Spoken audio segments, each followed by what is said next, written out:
डर लगता है मुझे तुम्हारे घर वाले कहीं दोबारा जबरदस्ती शादी ना करवा दें।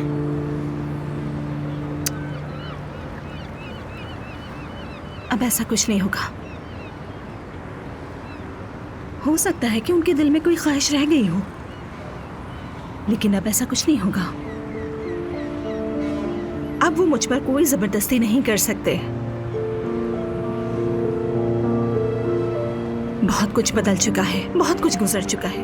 तुम फिक्र नहीं करो। क्या वो मुझे कबूल करेंगे? नहीं मालूम, उम्मीद है। अगर नहीं किया तो तब क्या होगा नूर? अगर उन्होंने कबूल नहीं किया तो हम अपना रास्ता खुद बनाएंगे रोहान।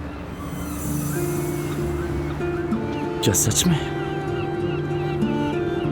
मतलब अगर तुम्हारे घर वाली राजी ना हुए तब भी तुम मुझसे?